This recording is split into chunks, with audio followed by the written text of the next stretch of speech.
Okay, new project. I showed the drone off. Now I'm into SDR radio. So I took an old, very old XP laptop and went through a lot of conversion processes and downloading software to it. Hooked up an SDR dongle and antenna kit that I got for like 35 bucks off of Amazon. Went through a lot of software configuration things, and now I'm running virtual radar, which shows me what planes we have over the area. And I got the downloads in to show me the flags and the silhouettes of the planes. And then when you select a plane, I haven't.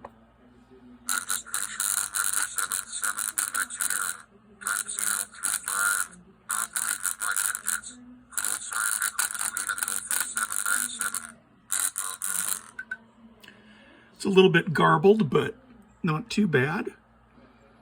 And it shows what the plane is, and lots of times it'll show the routes. Let's click on one that's got the route.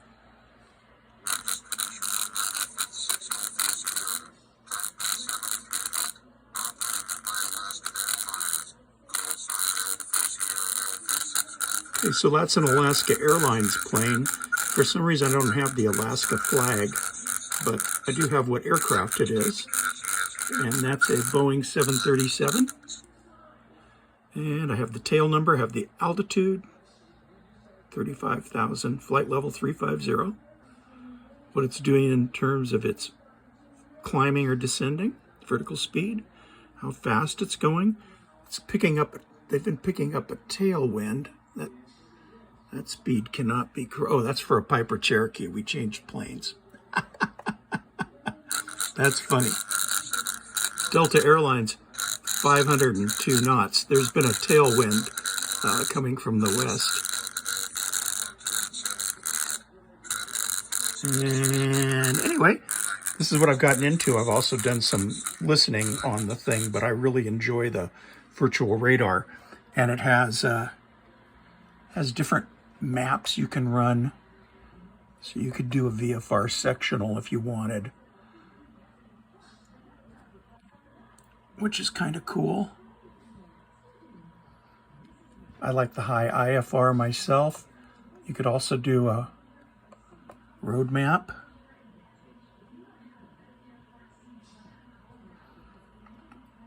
If you want to identify what you got going on. All this took a lot of configuration, I will say that.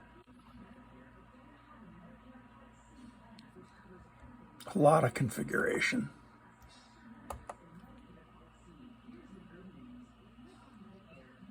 Ah, that's a terrain map. That's interesting. I hadn't even seen that one before. So, especially loading it on XP, because it's an old system and an old laptop. Supposedly it didn't have enough memory, but I went and, let's see if I can show this. I added a little thumb drive to it and configured that to act like RAM. So that gave me the extra memory I needed to do this. And it runs really stable. I had it running all night last night just to see that it would run stably.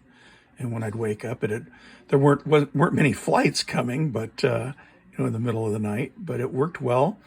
And yesterday I saw some interesting aircraft. I saw Turkish Airways coming out of San Francisco to heading to Turkey. And I guess we're kind of on the polar route here, or the Great Circle route, because from San Francisco, because I also saw a Scandinavian airline and Lufthansa. So I saw some big international planes. They were the biggest planes I saw flying. And still haven't seen a 747 because they're old, but we'll look for one. And this is really fun. So for, nothing for the computer and for a lot of hours of my time, and for, like I said, about 35 bucks for the dongle and the antenna, you can have a great time in the winter when it's cold. Anyway, give me some feedback. Bye-bye.